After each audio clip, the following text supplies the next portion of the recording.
Bueno, jóvenes, hoy empezamos un nuevo capítulo. Hoy empezamos un nuevo capítulo. Cinemática de una partícula. Bien.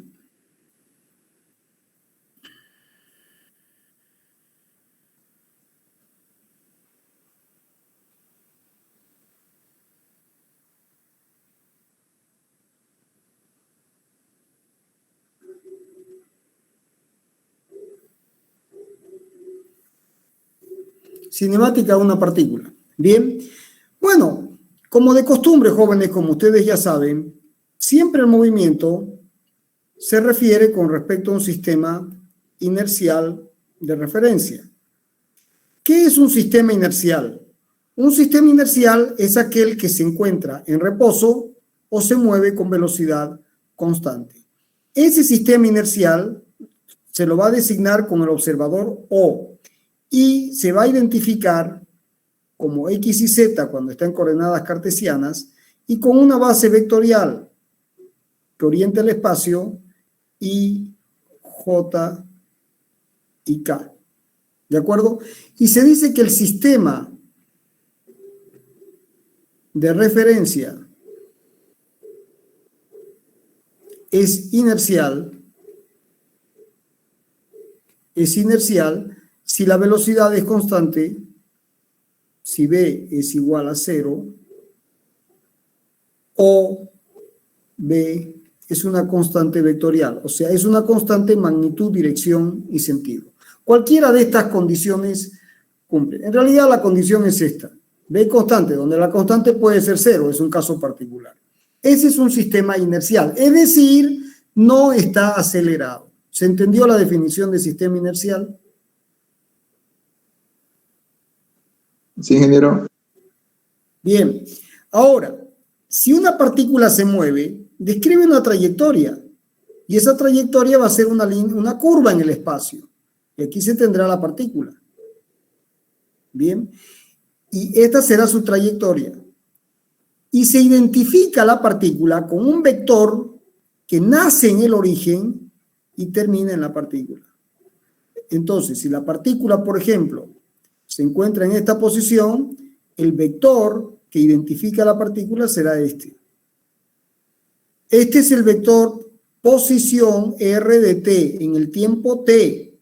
Y este es el vector posición en el tiempo t más delta t. Por supuesto,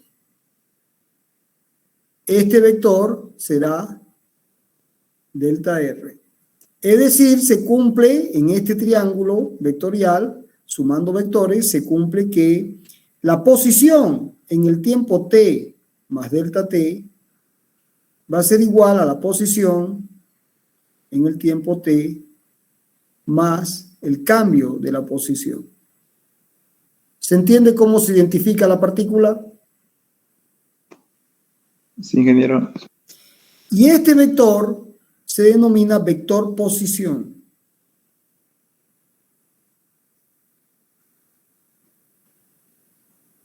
Como la partícula en un instante dado tiene coordenadas X, Y, Z, el vector posición, R de t, se puede expresar como X como una función del tiempo en Y, más Y como una función del tiempo en J, más Z como una función del tiempo en K. Bien, es decir, se trata de un campo vectorial que a cada punto, en este caso, este campo tiene un vector que se llama vector posición que para distintos instantes de tiempo tiene distintos vectores. Entonces, a ver, para que se entienda cómo se caracteriza esto. Entonces, si esta es la partícula que se mueve, entonces este es el vector en un instante dado. Luego, cuando la partícula está aquí, este es el vector. Luego, aquí, ¿se ve el campo de vectores? Es una función, en realidad es una función vectorial. Y esto es R de t. Es un vector que siempre está en el origen y que tiene como extremo la posición de la partícula. Entonces, fíjense que si uno une las puntas de los vectores, ¿qué es lo que obtiene? Uniendo la punta de los vectores, ¿qué obtiene uno? La curva. Y esta curva se llama trayectoria de la partícula.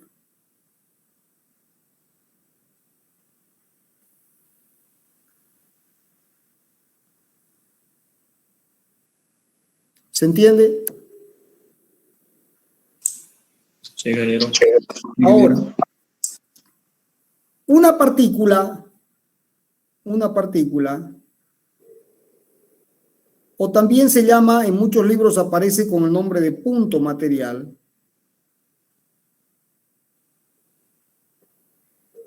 se define como un elemento que tiene dimensiones despreciables con respecto a la trayectoria que recorre.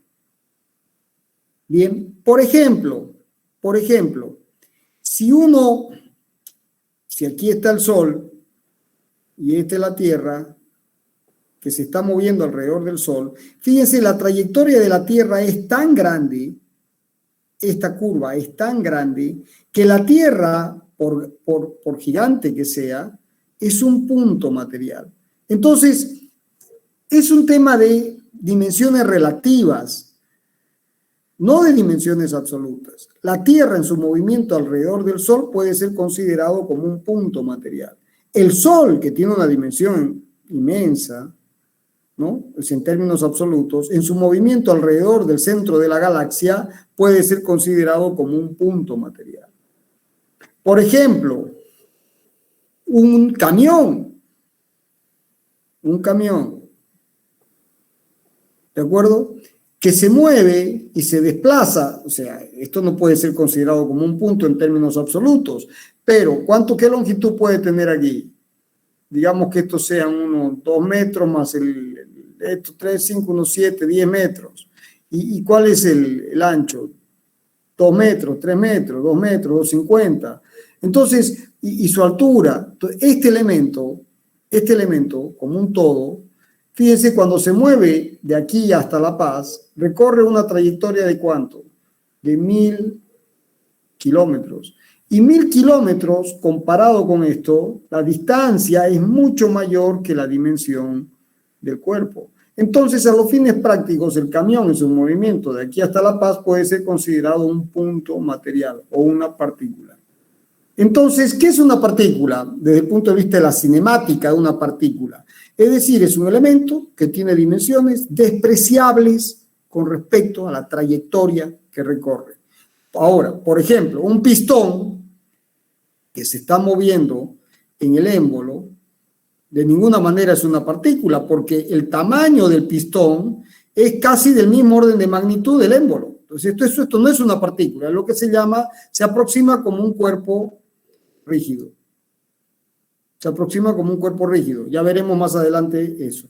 ¿Se entendió la definición de partícula? Sí, ingeniero. ¿Todos lo entendieron, jóvenes, que siempre escucho la misma voz? Sí, se entendió. Sí, ingeniero, se entendió. Entendiendo. Por todo. Sí, ingeniero. Bien.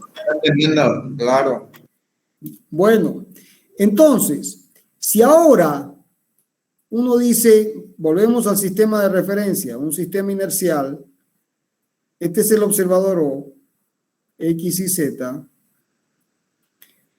y esta es la base vectorial que define el sistema, IJK.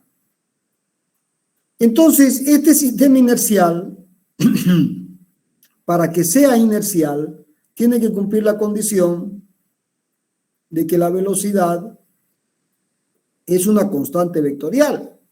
¿Y existe un sistema inercial en la naturaleza? Pregunta. ¿Existe? ¿Ustedes qué creen? No, ingeniero.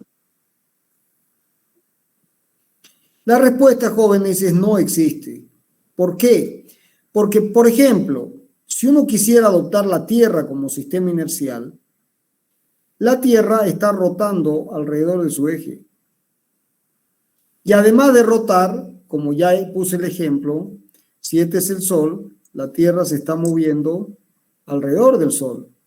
Y se mueve con una trayectoria que no es rectilínea, al no ser rectilínea, como rota alrededor de su eje y además se traslada alrededor del Sol, B es distinto de constante. O sea que la Tierra no es un sistema inercial.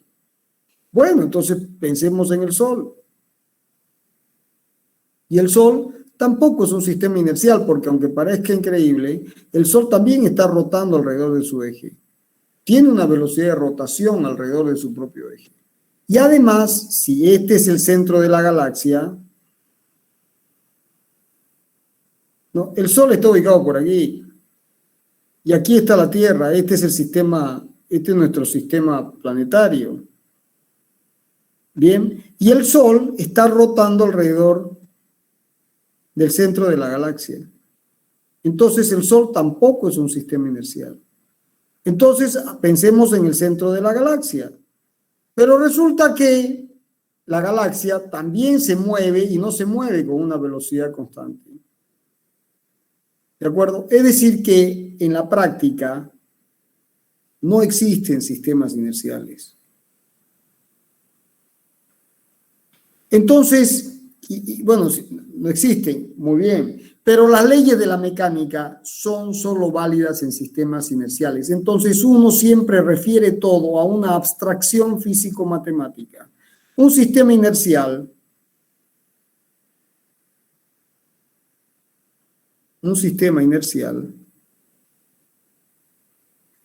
termina siendo una abstracción físico-matemática.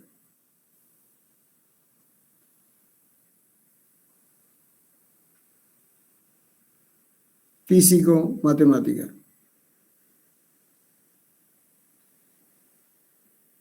¿Y con qué cumple? Simplemente que la velocidad del sistema es una constante vectorial. Y en este sistema se cumplen las leyes de la mecánica. Por eso es importante. Si el sistema no es inercial, no se cumplen las leyes de la mecánica. De la mecánica clásica. Y por tanto, como ustedes ya saben, la mecánica racional. ¿Se entendió?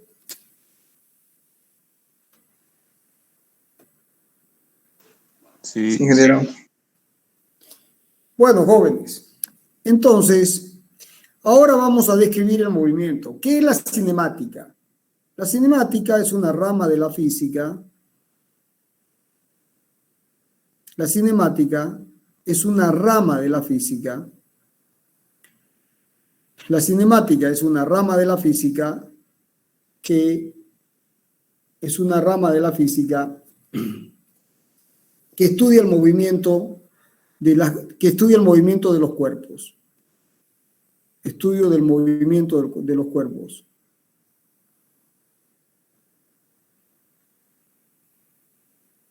Bien, pero sin considerar las causas. ¿Se entiende? Sin considerar las causas. Solamente se va a estudiar el movimiento de los cuerpos sin considerar las causas. Bien, sin considerar las causas. Bien, esa es la cinemática. Esa es la cinemática. Entonces, el estudio del movimiento de los cuerpos, en este caso del punto material, en este caso del punto de la partícula, sin considerar las causas que producen ese movimiento. Bien, ahora, ese estudio uno lo puede hacer considerando un movimiento unidimensional, un movimiento bidimensional y el caso general tridimensional. Uno podría definir las ecuaciones para el movimiento tridimensional y terminar, ya está, ahí terminó todo el estudio. Pero, ¿por qué? Porque el bidimensional y el unidimensional son casos particulares, ¿no? Pero es conveniente desarrollar esto, porque finalmente las aplicaciones prácticas en muchos casos son unidimensionales o son bidimensionales y en algunos casos son tridimensionales. ¿Qué significa que sea unidimensional? Que se produce en una dimensión. O sea, el sistema de referencia es una línea recta. ¿Qué se produce que sea bidimensional? Que se produce el movimiento en el plano. Y tridimensional, que se produce el movimiento en el espacio. ¿Se entiende? Sí, ingeniero. Bueno, en este caso se tendrá el movimiento rectilíneo y uniforme, es decir, cuando el movimiento es rectilíneo, es a lo largo de una línea recta, uniforme con velocidad constante, se tendrá el movimiento rectilíneo uniformemente acelerado, es decir, que es rectilíneo, pero con la condición de aceleración igual constante, y se tiene el movimiento rectilíneo general, es decir, con aceleración distinto de constante. Fíjense que siempre marco la constante como una constante vectorial. En el caso bidimensional, uno tiene movimiento en coordenadas cartesianas, el movimiento en coordenadas polares, y en coordenadas polares uno tiene lo que se llama el movimiento circular uniforme, es decir, con velocidad angular constante, o el movimiento circular uniformemente acelerado, es decir, con aceleración angular igual constante. O el caso general, el movimiento circular general, es decir, con aceleración distinto de constante. Bien, ¿y qué más se tiene? Y se tiene el movimiento en coordenadas cartesianas, y en coordenadas cartesianas se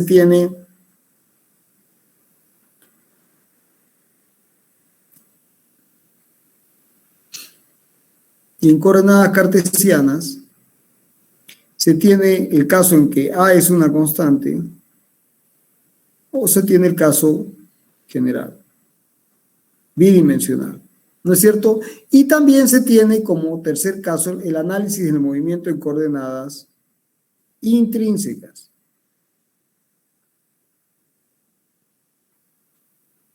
Es decir, considerando el versor tangente y el versor normal.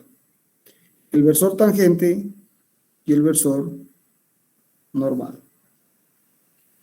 ¿De acuerdo? El versor tangente y el versor normal. Bien.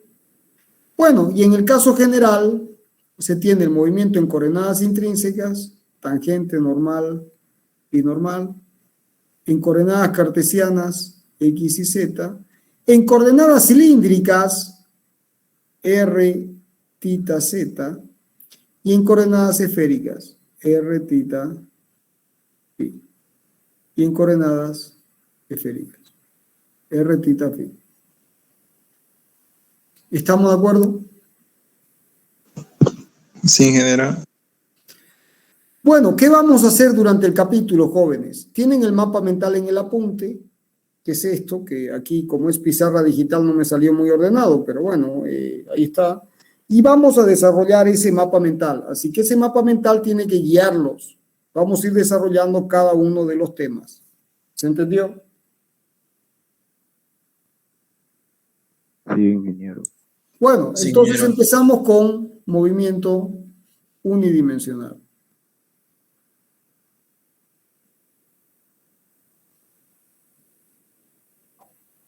Entonces, ¿cuál es la característica del movimiento unidimensional? Que se produce a lo largo de una línea recta, por ejemplo, esta o esta. Entonces, uno hace coincidir el sistema de referencia con la línea del movimiento. ¿De acuerdo? Entonces, siempre vamos a tener, si uno gira esto, siempre voy a poder hacer este dibujo. Entonces, y el movimiento se da en una sola dimensión. Si este es el origen, y por supuesto es un sistema inercial, y esto es X, en el instante inicial la partícula estará en el tiempo t0, la partícula estará en x0 con una velocidad v sub 0. Y en un instante t genérico, la partícula estará en la posición x con una velocidad v.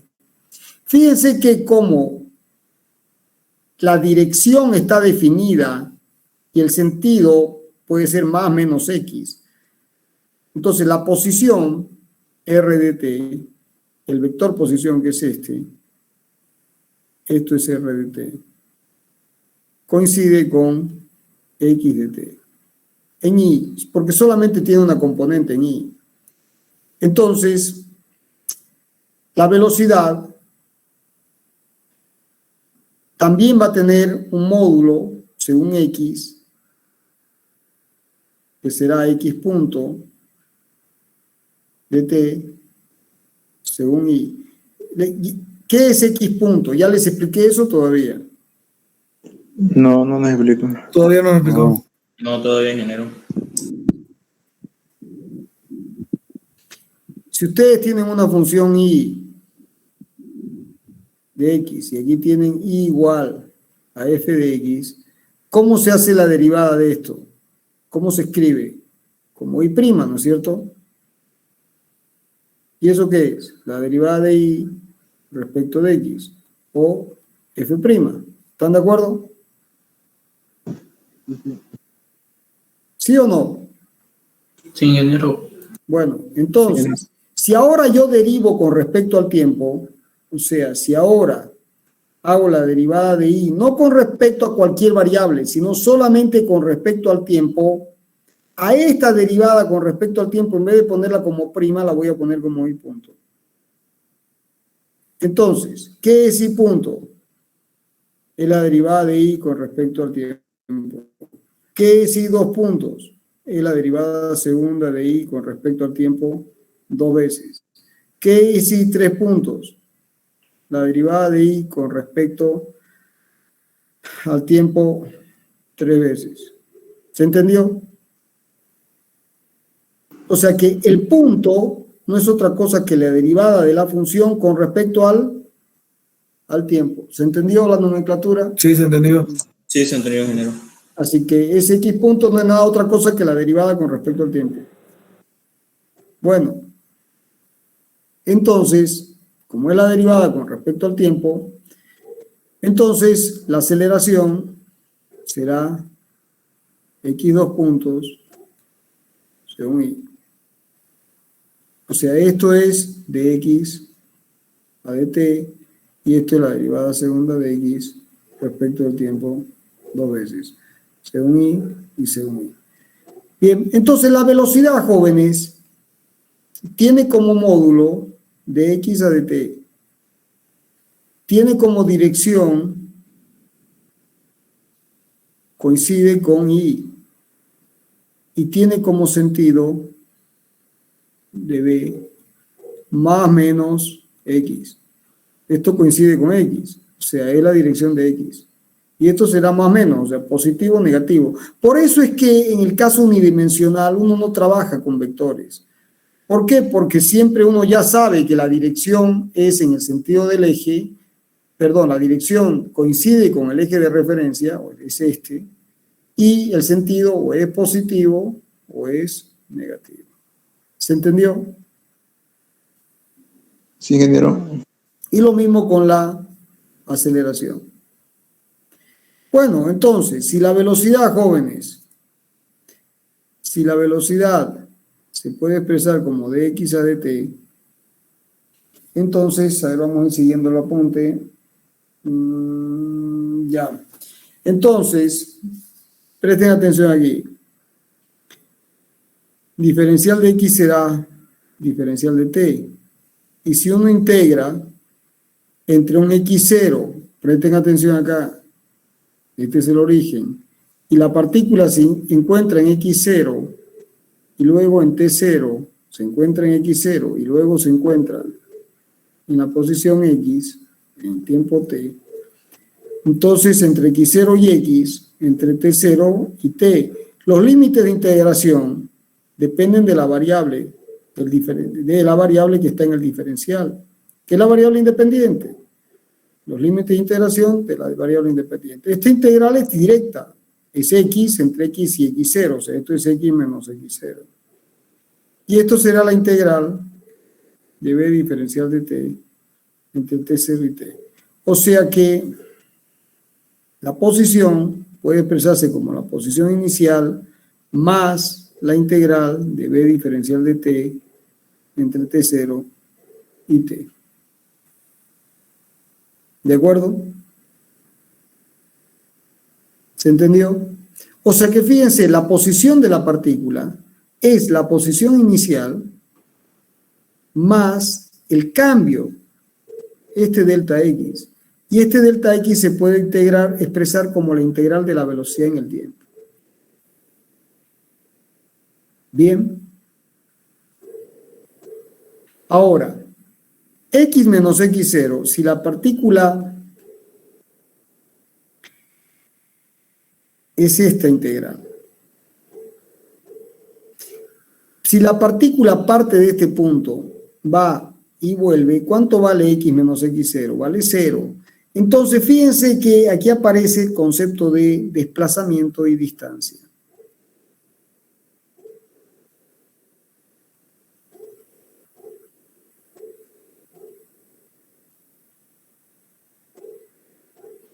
El desplazamiento es X menos X0, o sea, es esta integral. Por ejemplo, si ustedes van a Montero, vamos a suponer que la distancia que hay de aquí a Montero es 50 kilómetros. ¿Cuánto recorrieron? 50 kilómetros. Y si vuelven, ¿cuál fue su desplazamiento? Fueron y volvieron. ¿El desplazamiento cuánto vale? 0. Porque están en el mismo punto al final. ¿Pero qué distancia recorrieron? 50 más 50, 100. Entonces la distancia será la integral de b en valor absoluto de diferencial de t, 0t. ¿Y por qué en valor absoluto? Porque claro, cuando yo voy a Montero, vamos a poner el ejemplo, cuando voy es la integral desde 0 hasta t, llegar a Montero, b diferencial de t, al ir, más la integral de t, más el t final, t', digamos, cuando vuelvo, de menos b diferencial de t. Porque cuando voy es más b y cuando vuelvo es menos b, porque es un vector. Entonces esto con esto se cancela y el desplazamiento, ¿cuánto fue? Fui y volví, partí de aquí y terminé aquí, me desplacé 0. Pero la distancia que recorrí, 100 kilómetros, 50 de ida y 50 de vuelta. Por eso es que para la distancia hay que introducir el módulo, el valor absoluto, para que sume. ¿Se entendió la diferencia entre desplazamiento y distancia? Sí, ingeniero. Ingeniero. Sí. Bien.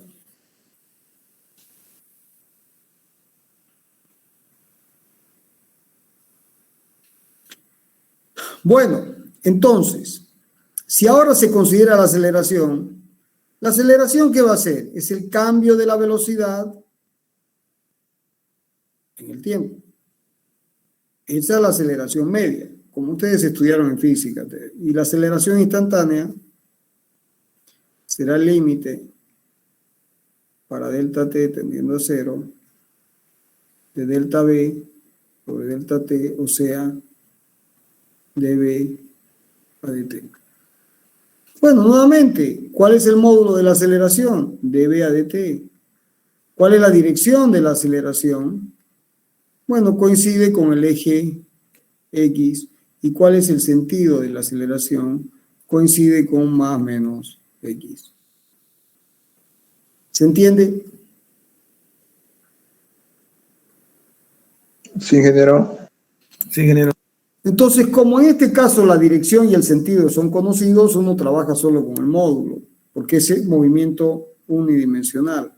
Entonces, la aceleración será la derivada de b respecto de t. O sea que diferencial de b va a ser a diferencial de t. Y si ahora integro, este es el origen, t0, posición x0, velocidad a sub 0. Y en un tiempo t será b0, será b, x, b y a. Entonces, si ahora se integra entre b0 y b y t0 y t, queda que b menos b0 es igual a la integral de a diferencial de t0 por t. O sea que esto implica que la velocidad es igual a la velocidad inicial, pasando esto a este lado, más el cambio de la velocidad. Y el cambio de la velocidad está expresado como esta integral. O sea que esta integral es el cambio de la velocidad. ¿Se entendió? Sí, ingeniero. O sea, la velocidad es la velocidad inicial más lo que cambia la velocidad. ¿Y cuánto cambia la velocidad? La integral de la aceleración. Si ahora uno vuelve a integrar, o sea, como esto es igual a dx a dt, porque la velocidad es dx a dt, entonces queda que b0 más la integral de a diferencial de t, de t0 a t, es igual a diferencial de x y paso multiplicando el diferencial de t.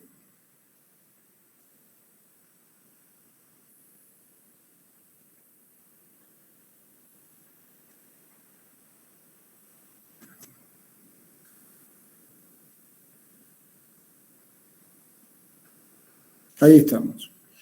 Y luego se integra. ¿Y cuáles son los límites? Como aquí la variable independiente es t, de 0 a t. Aquí la variable independiente es t, de 0 a t. Y aquí la variable independiente es x, x0 a x. Entonces, la velocidad inicial es una constante. Es un valor dado, conocido. Entonces, esto será b0 por la t entre t0 y t, es decir, t menos t0. Más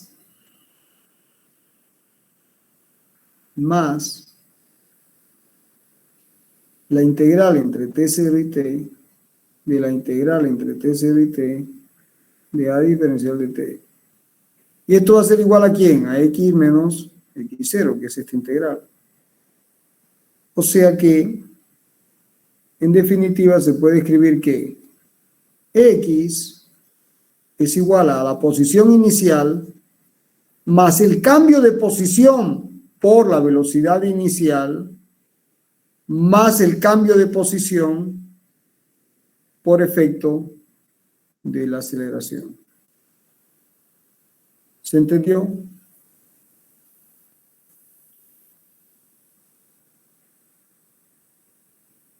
¿Se entendió, jóvenes, o no se entendió? ¿No falta un dato, ingeniero, ahí? Al final. Sí, sí.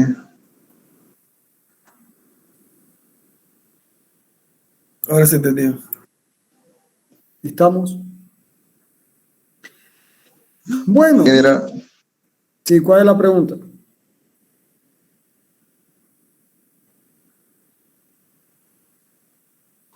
decía que se entendió, ingeniero. Bien. Bueno, entonces, ¿qué es lo que corresponde ahora?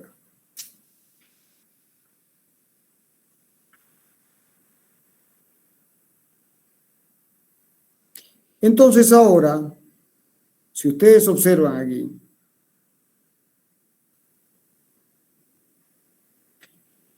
vamos a analizar, la expresión anterior era que B era igual a B0 más la integral entre T0 y T de A diferencial de T. Estas son las expresiones generales. Bueno, y X es igual a X de T. Entonces, posición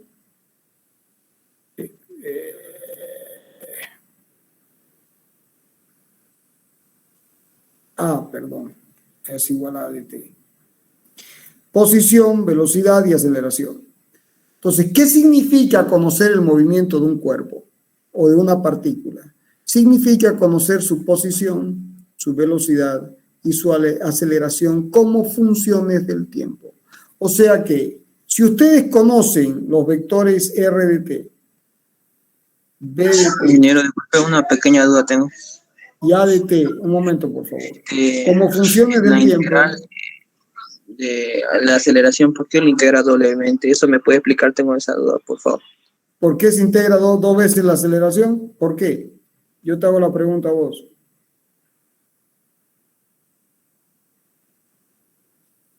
¿Qué dijo, ingeniero? Disculpa. ¿Por qué la integro dos veces? Ya. Joder. Pucha. Ya, disculpa, ingeniero, ya lo entendí. ¿Ya se entendió? ¿Todos lo entendieron, Sí, jóvenes? ya lo entendí. ¿Cómo? Me perdí, gracias. Ya volví a estar. ¿Todos lo entendieron? Sí. Sí, ingeniero. Sí, ingeniero. La primera derivada es la velocidad y luego la segunda es la aceleración. Ya, entonces hay que integrar dos veces si quiero la posición. Entonces, si se desea conocer el movimiento de una partícula, hay que conocer su posición, su velocidad y su aceleración. ¿De acuerdo? Hay que conocer posición, velocidad y aceleración. Posición, velocidad y aceleración. ¿De acuerdo? Eso es lo que hay que conocer. O sea, ¿cuándo se dice que se conoce el movimiento de una partícula? Entonces, si a ustedes les preguntan, ¿qué tiene que conocer para describir el movimiento de una partícula? La respuesta es directa, posición, velocidad y aceleración, que son 3 vectores. Son 3 funciones vectoriales, R, B y A. Ahora vamos, esta ya la vimos, ahora vamos a ver cómo es esta y cómo es esta. ¿Sí? Y son funciones del tiempo, son funciones del tiempo.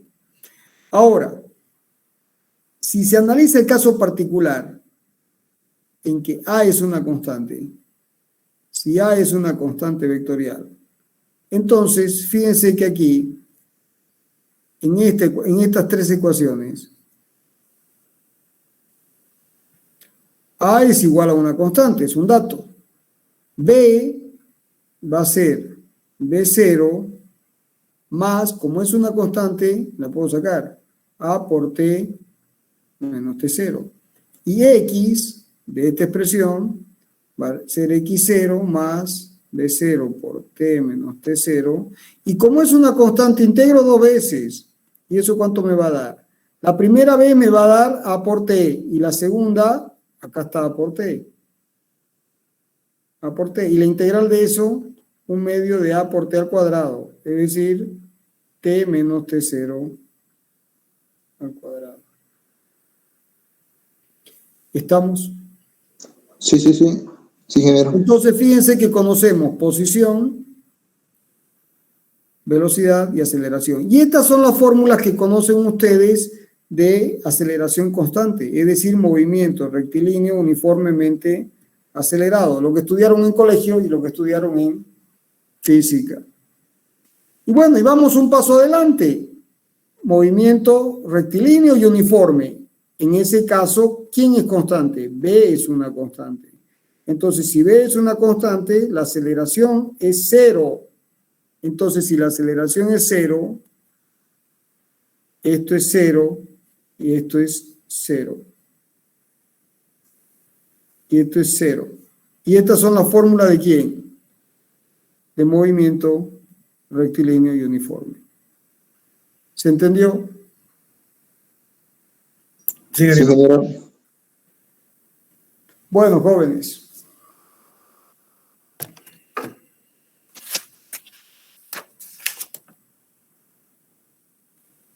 Movimiento curvilíneo.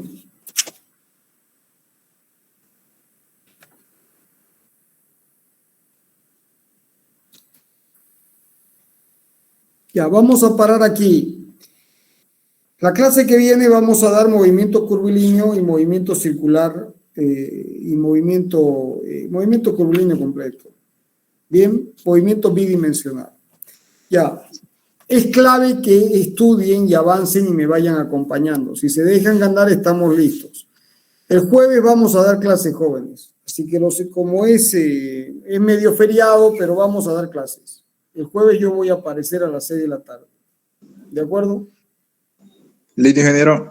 Listo, ingeniero. Y Hasta no se luego. olviden de estudiar todo esto porque si no vamos acumulando fórmulas y no se entiende nada. Está bien, ingeniero. ¿Ya?